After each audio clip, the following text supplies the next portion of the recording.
As you're seated, lift up your palm and then turn to your neighbor and slap their palm and say, Happy Palm Sunday. Happy Palm Sunday. You could do a face palm. Come on, do a face palm. Put your hand on someone else's face and do a face palm. Yeah. It's Palm Sunday. It's the week before the resurrection. It's the time when Jesus had his triumphant entry into Jerusalem on his way to the journey of saving the planet, really. And he was welcomed in by like cheering and joy, and they laid palm branches, which is why we call it Palm Sunday, down. He got the royal treatment, the red carpet treatment, and that's why we celebrate days like today. And that's why we're going to have communion at the end of the experience today, and it's going to be great. One of the things about this venue, and we're going to be having communion more often now, is that we're able to have food in here. It's a theater, right? Technically, you could come in with popcorn.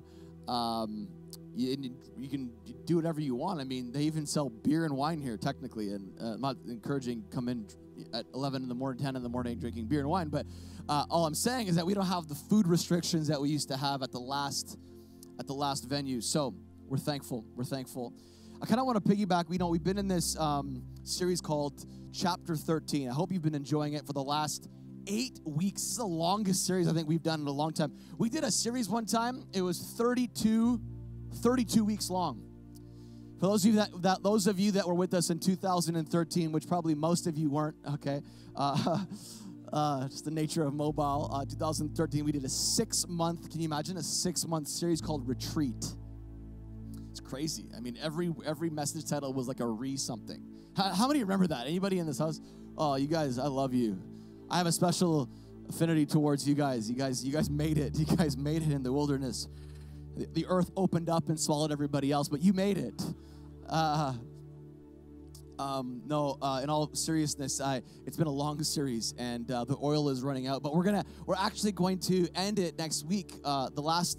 The series finale, so to speak, is next week on Easter. I have a special word that I feel like God is really going to break through into some people's lives as a result of. So you want to be here, invite your friends, guys. Don't be someone that hogs a seat without making another seat occupied. Thank you. Be someone that invites one. Prays for one, invites one. Invite one person. Can you do that? Invite one. You all know one person, right? You all know one person. Nobody lives by themselves in a bedroom 24 hours a day, right? You know people, right? Invite one person, your coworker, your enemy, your neighbor, family members that you don't like. Invite them. Okay, I know God will do amazing things. Are you guys alive this morning? Because we're moving into the weekend of you have to be the most alive because it's Easter, because Jesus became more alive, and he's still alive as a result of what we're celebrating next week. But let's dive into this. Psalms 105, verse 19. One of my favorite verses, honestly. I think I have a lot of favorites in Scripture. Just like in this room, we're all God's favorite. But there are, like some would say, God has not just favorites, he has intimates. So you're all his favorite, but then there's those that are just more intimate and connected. You get what I'm saying? More surrendered. It's not a competition here. Just those that have like the sacrifice, the surrender. Like, because there's no surrender without sacrifice. It's reality. There's no surrender. You don't have surrender unless you understand sacrifice.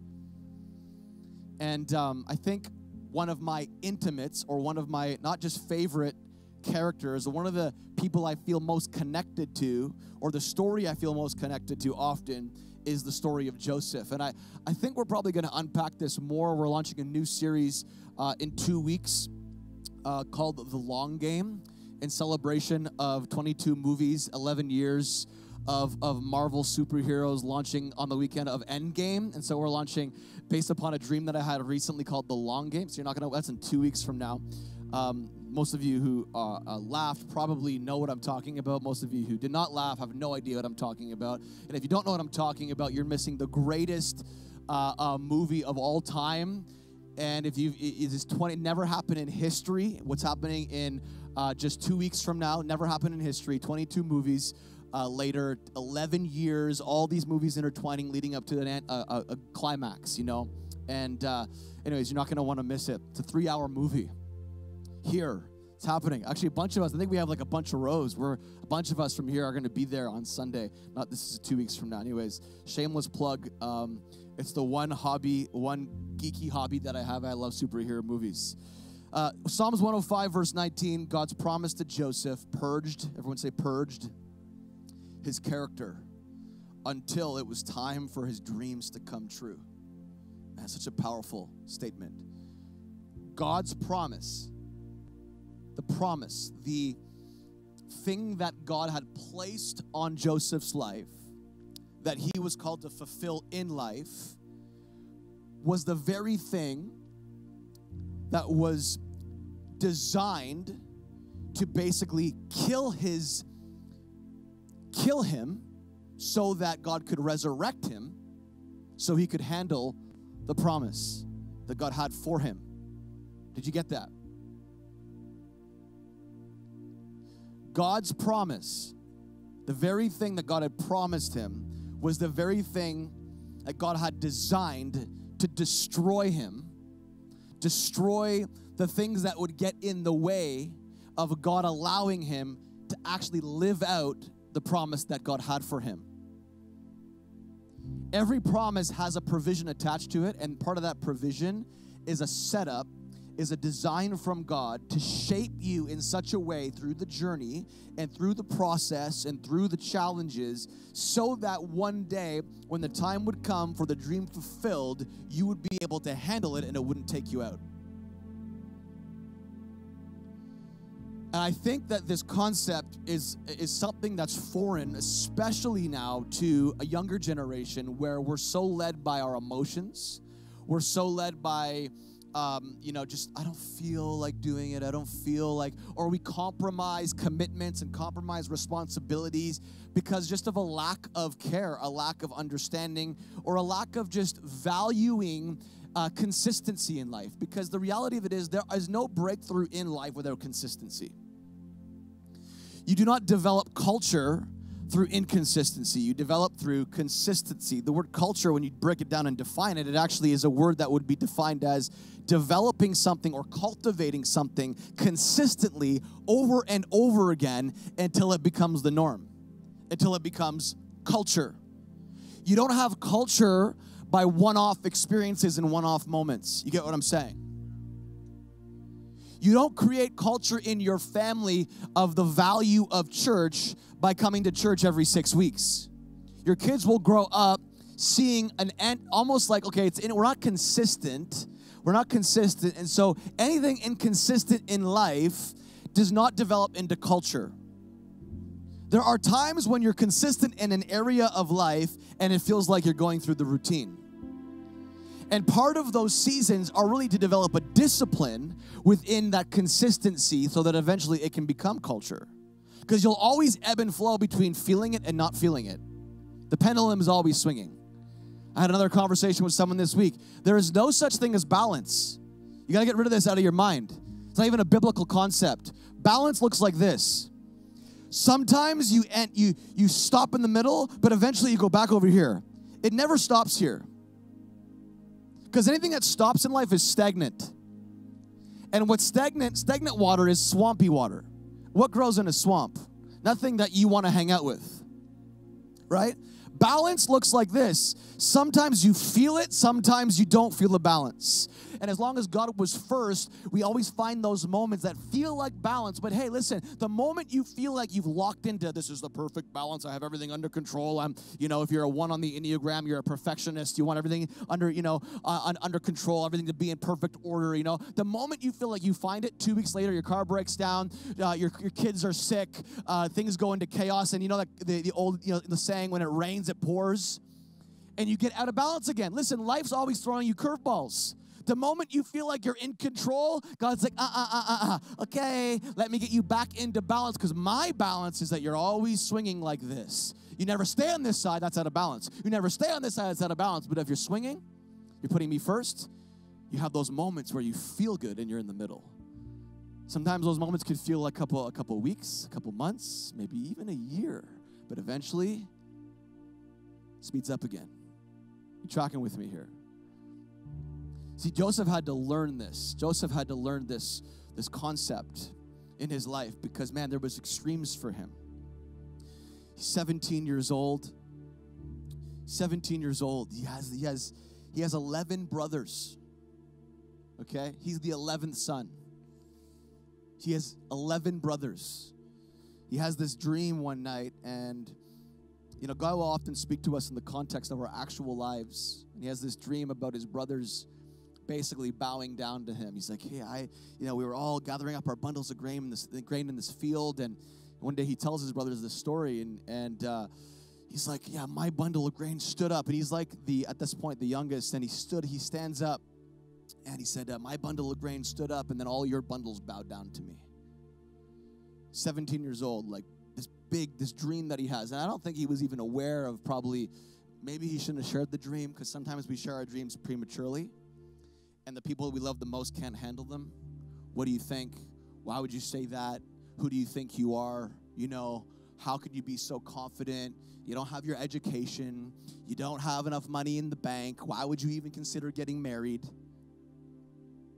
You know, people close to us don't understand the God dreams often in our lives. And that's why, you know, often, and this is like a controversial statement, when you're old enough, you know, and I'd say like you're in the age of consent, and you're old enough, and I'd say especially when you're an adult, like sometimes the hardest people to get healthy advice from is your family, because they see you often through your history, and they don't always see you through the redeemed version of yourself, the new version of yourself. And so that's why you need spiritual community around you, because they see you different. They don't see you through your history. They don't see you from that slanted bias that others see you. It's like what happened to Jesus. He couldn't perform miracles even in his hometown. Why? Because they all had a slanted view of Jesus. Wait a minute. You're from Nazareth, man. I saw you grow up. I changed your diapers. We babysat you. Like I was in it. You know, I changed like your poopy diapers. Like, how could anything good come out of Nazareth, out of that town? Like, there was familiarity, right? And as a result, like, they couldn't see him for what he was and couldn't receive him as a result for what he was. That's what happens. Joseph shares this dream, and it says in verse 4 of Genesis 37, but his brothers hated Joseph. Something in Joseph's dream rung true to them in the spirit. They're like, oh my gosh, who do you think you are? You think you're going to be king? You think we're going to bow down to you? They hated him because of it. People will hate you because of your dreams. People will hate you because of your aspirations. People will hate you because of your vision. People will hate you because of your tenacity and your diligence and your confidence. They'll hate you because of it. I remember when I had my first encounter with Jesus, everything changed, and I remember sitting as a brand new believer at a round table with a bunch of elders in a church, and one of them, 40 years in the faith, I was like brand new, looked at me with like hate in his eyes and said, who do you think you are to be so confident in your relationship with God at this age? The dreams, the visions, the things that were happening to me didn't make sense. Something about what was happening to me intimidated them, and they didn't even know it, and they responded in hate. Often those that hate you the most are intimidated by you. I've never really met anybody that criticizes people a lot that are actually better than them. We often criticize people from the lower place to the up. Leaders, right? We criticize leaders, celebrities, people that we have no grid and don't know, because we're not there. We're not there. You'll meet very few people that are higher than other people that will spend time criticizing. We usually criticize up. It's usually vertical. If you heard one thing all Sunday, that's all you needed to hear.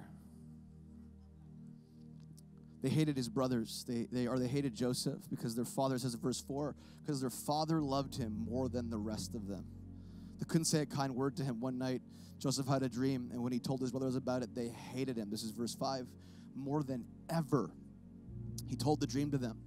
And then it happened again where he had another dream. And this next dream that he had was he saw 11 stars, a sun and a moon. Sun and the moon represented mom and dad, and 11 stars represented his brothers. He said, they all bowed down to me.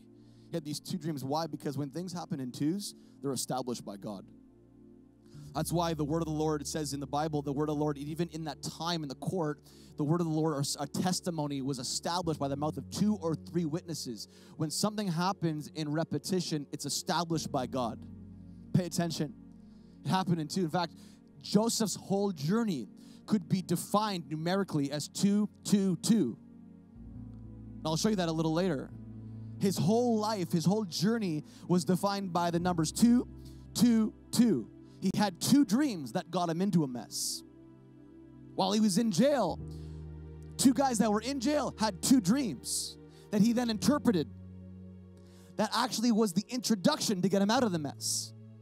When he got out of the mess, he interpreted 2 dreams of Pharaoh. And as a result, after the 3rd 2, he was promoted governor over everything. Now, I've just fast-tracked and the whole story for you.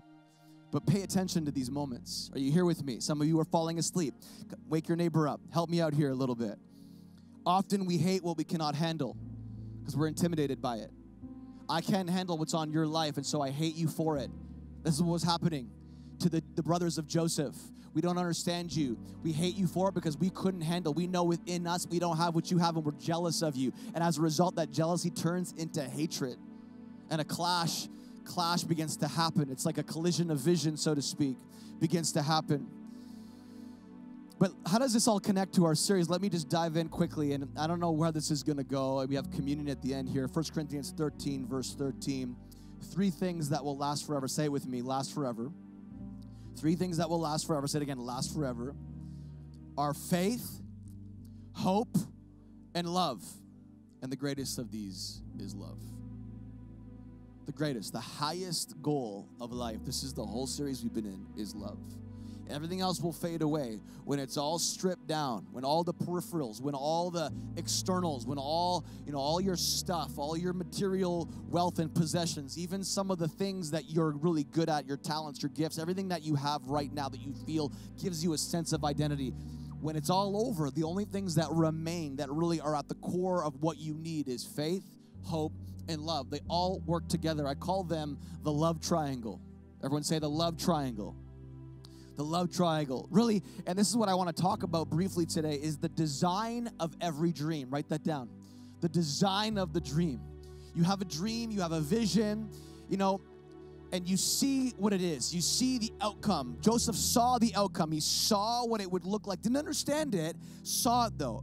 Often your dreams come in parabolic form or allegorical form. You don't understand it fully. You see it, but you see it in part. Joseph has this dream. The stars, the moon, they all bow down to him. Something about respect, honor, authority. He has this dream about bundles of grain bowing down to his bundle of grain. Respect, authority. He feels something. He knows like something about my leadership, something about my calling, something about what I am called to do. I don't get it though. I don't get it. And you don't always need to get it, because sometimes if you get it, you idolize the dream. The moment you start idolizing the dream, you take your eyes off the one who's given the dream and who has the dream for your life. It's called idolatry. You never want to put the dream in front of the one who gives the dream. I don't think Joseph really even honestly cared about the dream that much, probably through his journey. He knew all he needed was the dream. The word when it says in the Hebrew in Genesis 37:11 actually says Joseph had a dream. It means to bind firmly. He was like shackled to his destiny. You're all shackled to your destiny. But what ends up happening is through your rejection or your disobedience in life, or you saying, I don't want your plan, God, I'm not going to surrender in these areas, you prolong destiny fulfilled in your life. And some of us don't ever even fulfill what's on our life because God has not called you to be a robot. God's given you a free will. One thing love cannot do is force itself on another. Love simply opens his arms, opens his heart, and gives you an invitation. It's the RSVP to the wedding. You have to RSVP and send it back to secure a table. to secure a seat at the table. If you want relationship with God, listen, the RSVP, it's already been sent out to you. You have to send it back by opening up your life and saying, God, okay, I want it. Like, I want not just the invitation to the wedding. I want to eat the food at the wedding. I want to enjoy all the benefits that the wedding brings. I want to have the relationship, all the benefits the relationship brings, but you have to respond. God does not force himself. One thing God cannot do is force himself on you. One miracle he cannot do is change your will by making you decide. He can create scenarios to get your attention, which he does. He knocks on the door of your heart every day, and maybe we say, no, we don't want you, we don't want you, we don't need you, we don't need you. But then we come knocking on his door when we're in great need, and because things are falling apart. We often don't need God when we're in success on the mountaintop, but when we're in the valley, we have nowhere else to turn to. We start opening our mouth and praying for the first time. Like we believe something, and we told our friends we never believe, but now when you're in the darkest place of your life, you start trying to find something to hold on to. And that's why when you come to the end of yourself, that's when you often find the beginning of God in every season of your life. But what would it look like to stay in that place when you're on the mountaintop? Then you go from mountaintop to mountaintop to mountaintop, not always mountaintop, and then you're literally taken off the mountain and you roll down the mountain, you're all bruised and beaten up, and now you're hanging out in the valley, and it takes you a whole other 40 years to get back up to where you were. That's what happens when we reject opportunity to surrender over and over again. And that's why we see in Psalms 105, he says his dreams, his promises actually are what were designed to purge Joseph's character until he was able to fulfill and handle the manifestation of his dreams. It was a process of time that had to take place. This is the design of every dream. And in Joseph, he had to understand this love triangle called faith, hope, and love. These things were applied in his life in so many different ways. And as we've been talking about, it's more important that you understand God's love for you than do you just say, oh, I love God. We were praying for our kids the other day, and I pray for my kids sometimes. I'm like, God, I pray that they would love you. But then I changed it. I'm like, no. Actually, I'm not praying that they love you. I'm praying that they know your love for them. Because something happens as a direct result of knowing his love for us that just turns into love back. It's an overflow. When you feel accepted, you accept. When you feel loved, you love. Come on, men in the room. When your wife's touching you, rubbing your back, you just want to pour back in, right? Same thing with the wife. Maybe your wife, your husband's touching you, and you want to pour back, and relationships, friends that pursue you and care about you and listen to you. You want to listen to them. You want to pour back. When someone who buys you lunch and you feel loved and you just want to pour back, love is reciprocated, right? When you feel loved, you want to give it back, right? My prayer for kids, for us, we're all like little kids in the spirit, that we would first not brag about our love for him, but we brag about, man, how much I'm loved by him. Because in that space comes a grace that allows you to live out the life you're called to live. Are you hearing this morning? Did you have your coffee? Things are developed. This triangle is developed through testing. Like I said, faith, write this down, faith is found at the bottom. Faith is often found at the bottom. This happened to Joseph. I didn't read the passage really detailed, but we see it in Genesis 37 verse 23. Joseph was sent by his father Jacob to go check on his brothers. Went into a field, found them, and he had this special coat, this coat of many colors. It was like a rainbow coat of many colors, represents God's promise. That's what the rainbow represents, is God's promise.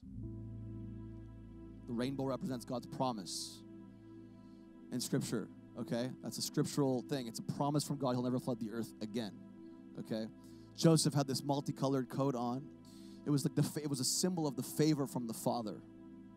You see, because when we wear the promise of God, we get around people, it's a symbol that we have the favor of God on our lives. When we act like we have no promise on our lives, we act like we're living like we're disconnected from God. Everyone has a promise on their lives, and he wore it confidently. He knew he was loved by the Father.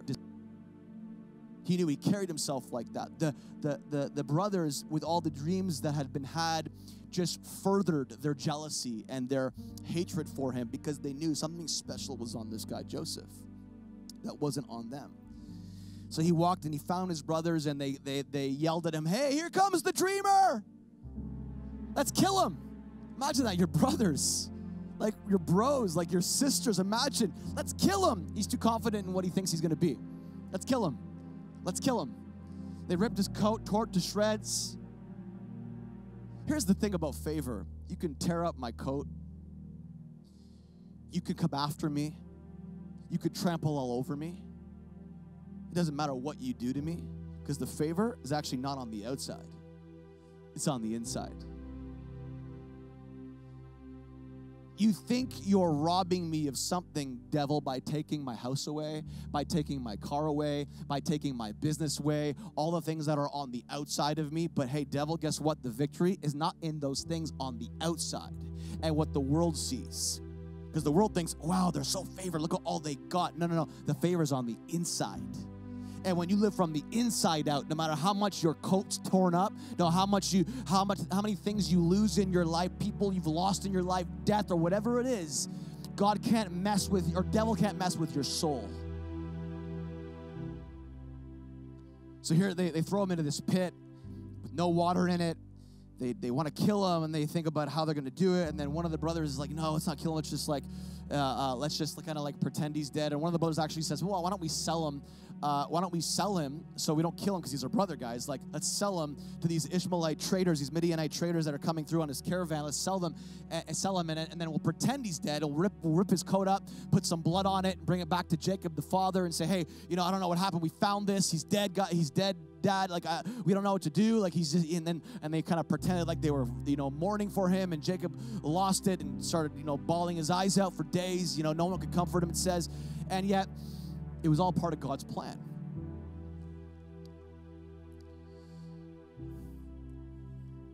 Sometimes out of your hatred, you do things that just send people further into their destiny.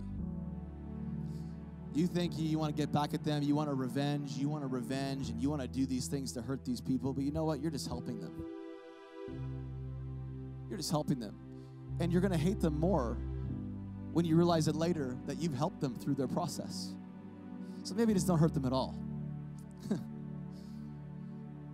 So there Joseph was sold into slavery in Egypt, and worked for this guy named Potiphar. High level up, not at the same level of the Pharaoh who ruled the land, but this official, this high level official, Potiphar, you know, saw something special on Joseph, and every time Joseph would do anything, it prospered. And over again in Scripture says, because God was with Joseph, everything he touched prospered. And in fact, Potiphar put him over everything. The only thing Potiphar had to think about, it says that what he was going to eat. What if everybody in this room, imagine this, what if everybody in this room right now went and approached their job like this? Did you hear what I just said? What if everybody, because no one wants this really, what if everybody in this room thought about their job in this context? Because God is with you, everything you touch begin to prosper. Well, what if you begin to change your perspective? Maybe you don't like your job right now, but what if you went at your job and said, you know what, I am going to prosper this place. By my hand, because God is with me, I'm going to showcase how good God is, how special God is in my life. And I'm going to steward, I'm going to manage, I'm going to do my best in this place so the person above me, around me, doesn't have to worry so much about everything. Because that's the nature of God, right?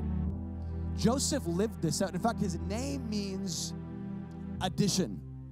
The name Joseph means God will add. Everywhere Joseph went, he added, didn't subtract. Some of us go into our workplace and we subtract and suck the life out of the environment.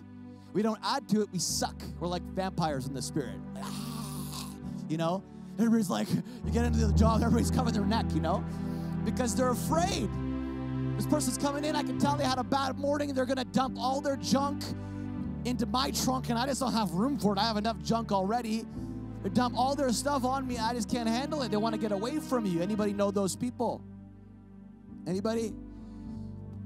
Listen, what if you approached your job differently? Like Joseph, man, I am going to bring prosperity to everything I do. Maybe you don't agree. Joseph probably didn't agree with everything Potiphar did. But man, he decided, listen, I'm here. I'm going to make the best of it because God was with him. Everything he did prospered. This is part of the purging of Joseph's character. Probably, went through some humility processes and some challenges and learning how to manage and steward and organize himself and things that people like us would say, well, it's just not our gift. It's just not our thing. It's not me. It's not me. It's not you right now, but it could be you in 10 years from now.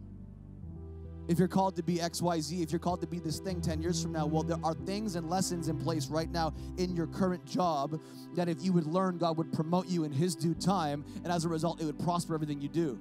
But sometimes we reject the lesson because we don't think it's like something that we're good at. But if God's put you in it, he thinks you're good enough for it. If he's put you to it, if he's put you in your hands, he knows you can handle it. God would never give you anything that he doesn't think you're able to work through or handle.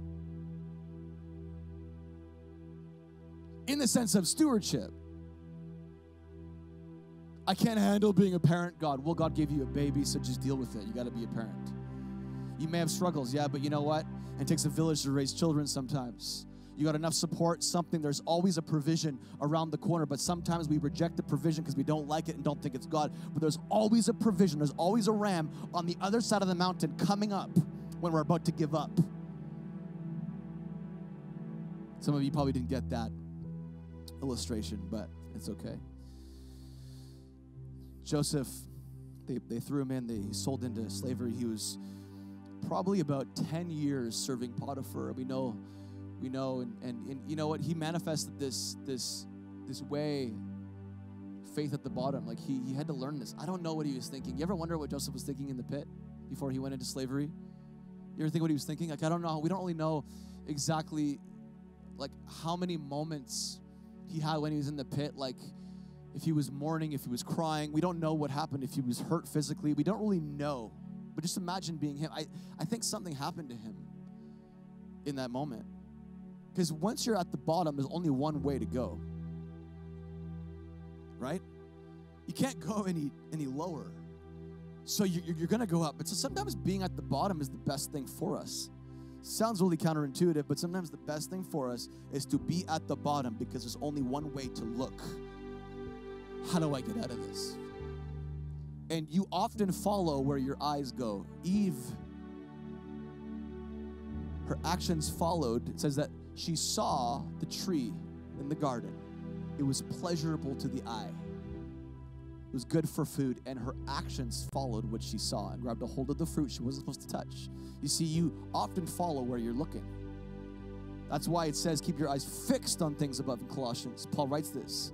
The church at Colossus, fix your eyes, because when you're fixed on a goal, on an area, your body will follow, your soul will follow, your spirit will follow. Are you hearing this morning? If you can take this, it will change everything for you. So 10 years he's serving Potiphar, and man, you know what happens to him?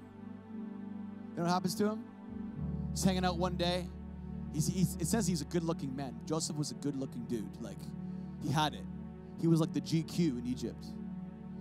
He had it. He was rocking it. Like, he was rocking it in Egypt. Like, he had it.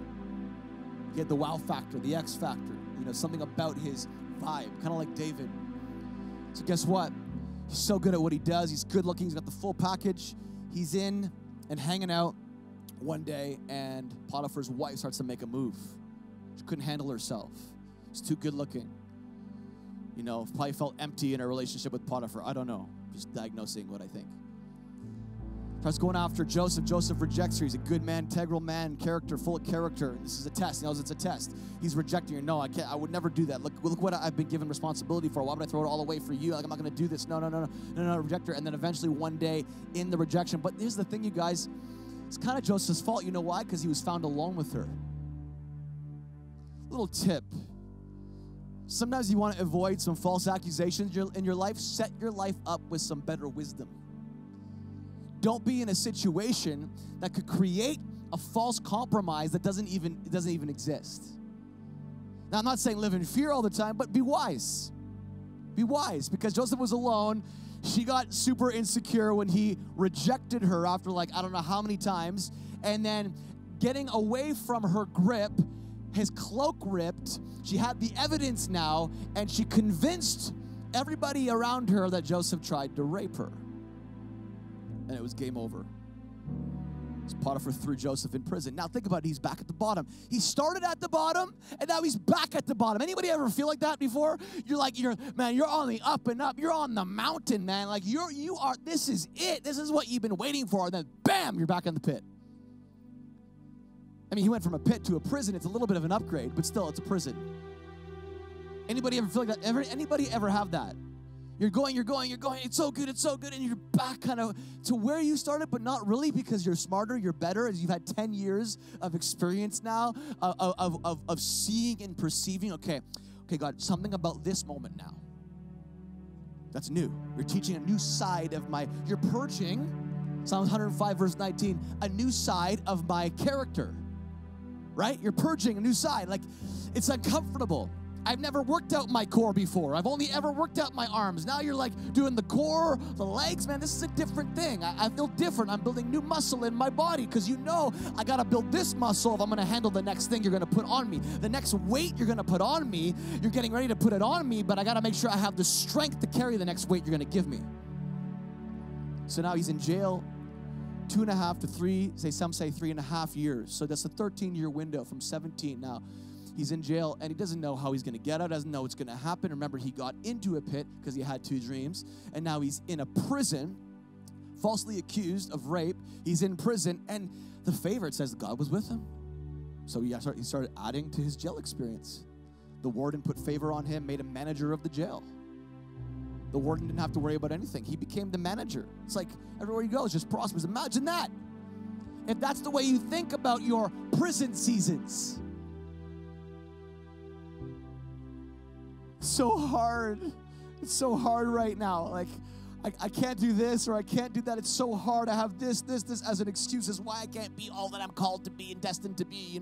I'm part of God's army. Like, I can't do it. I can't do it. Something's wrong. I don't have what it takes. I don't have the education. I don't have whatever I need. I can't. Think about Joseph. Probably felt that at times, but didn't live on or act on it.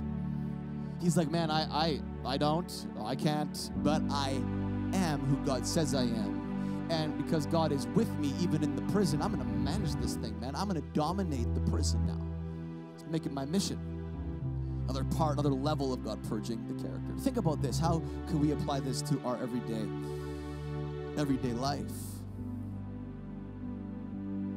Faith is found often at the bottom, but also, write this down, hope is also health in the middle. Because now Joseph's in the middle. He's kind of close, but he doesn't know how close he is. Some of you are closer than you think. Some of you are literally one moment away from the greatest promotion you've ever had in your life.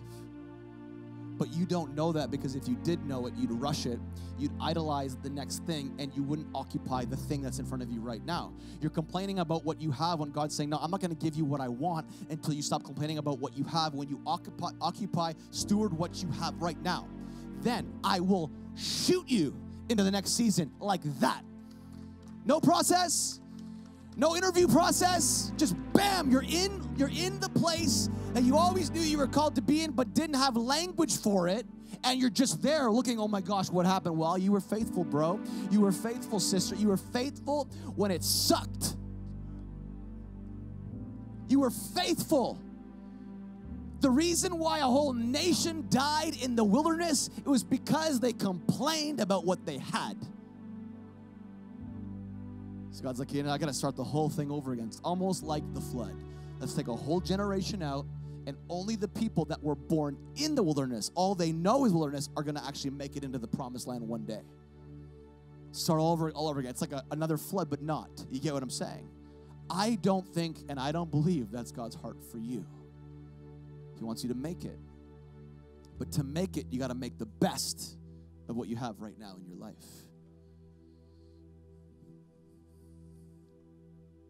Hope is health in the middle. Proverbs 13, verse 12. Hope deferred makes the heart sick. You know why hope is healthy? Because when hope is deferred over and over again, it makes you sick inside. And when you're sick inside, you can't live in faith. And if you don't live in faith, you definitely have no love. It's all connected. It's the love triangle.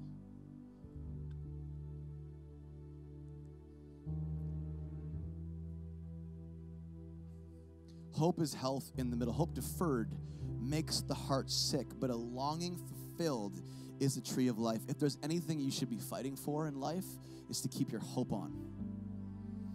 I hope. I love Hebrews 11. It celebrates all these heroes of the faith. You know what it says about them?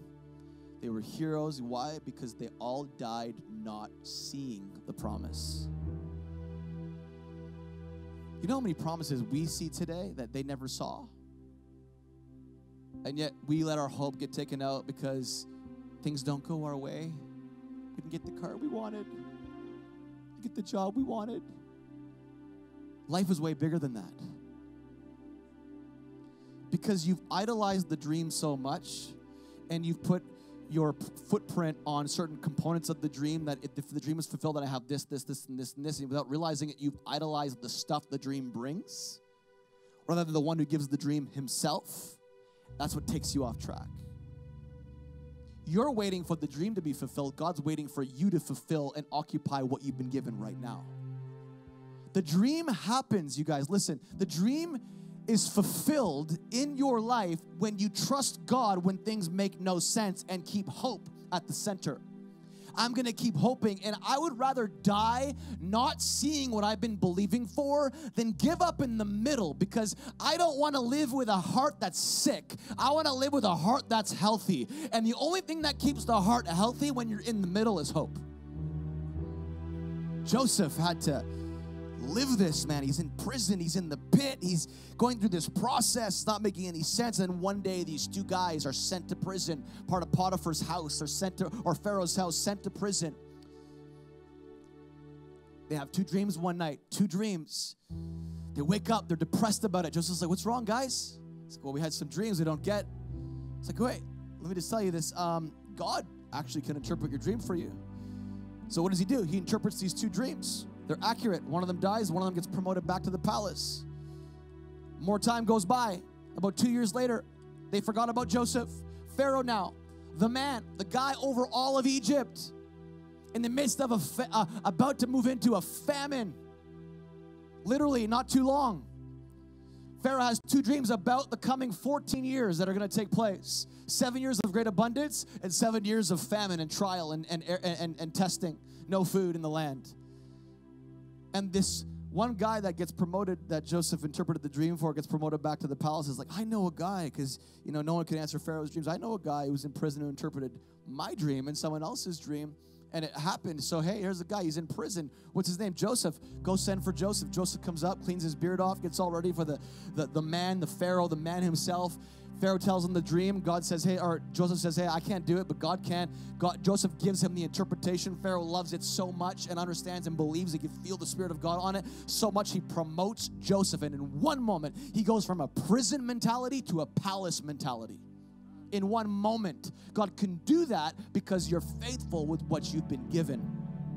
Because in the prison right now, if you were to occupy it like it's your domain and not like it's only a temporary holding cell, if you could pretend in your mind that, hey, if I'm here forever, I'm dying in jail in faith.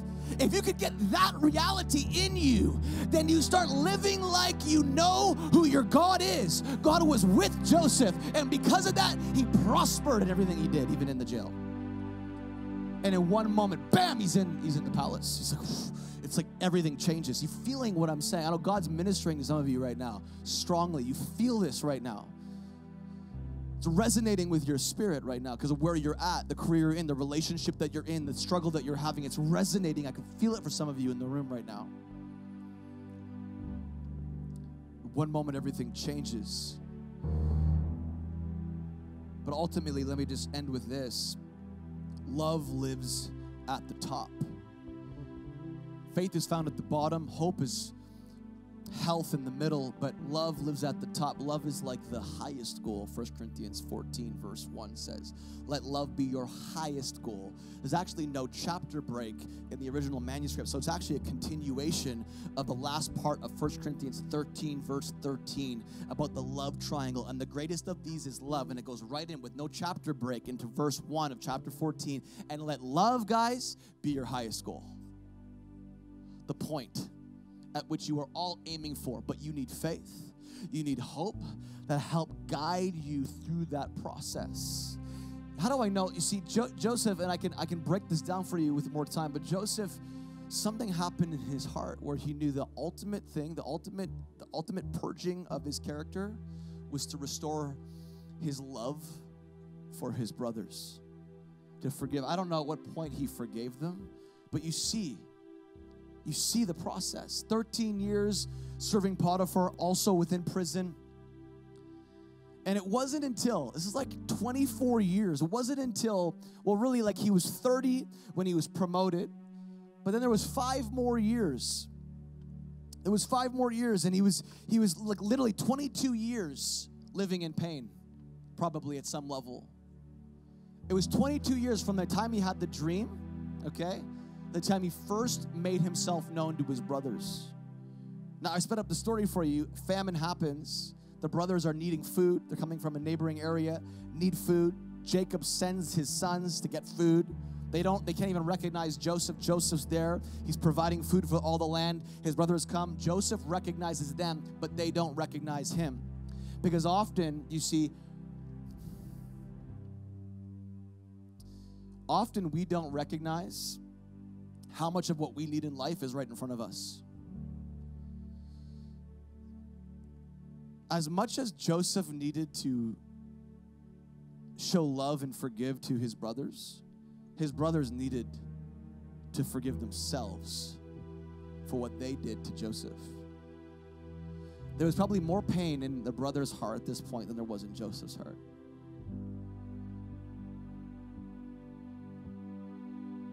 Years later, they come 2 years into the famine. It's like the climax, really, part of the climax. I mean, it was 24 years.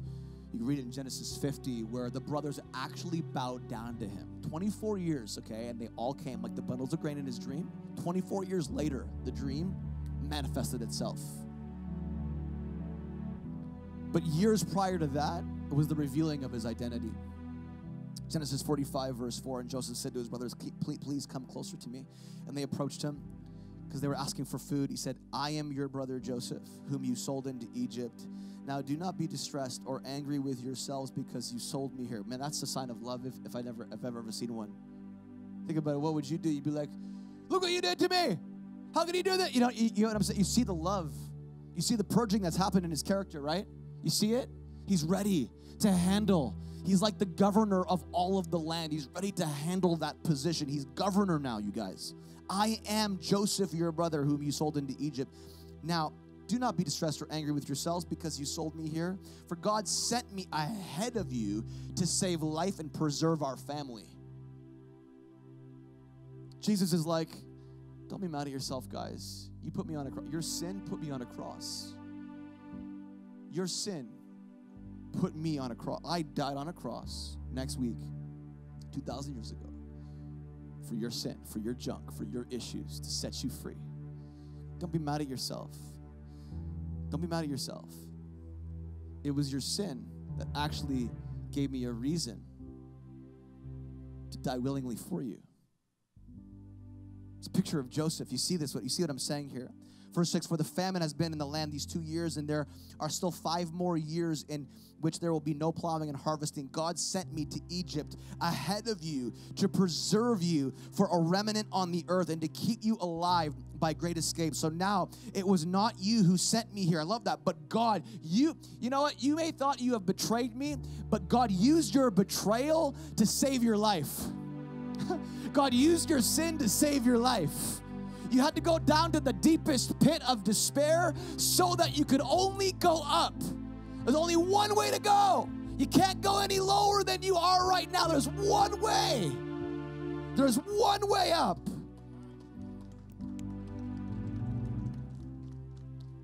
Last verse, so now it was not you who sent me here, but God, and he has made me a father to Pharaoh and Lord of all his household and ruler over all the land of Egypt. Welcome home. Welcome home. Isn't that incredible? Joseph learned this faith, hope, and love triangle in this process. 24 years. 24 years.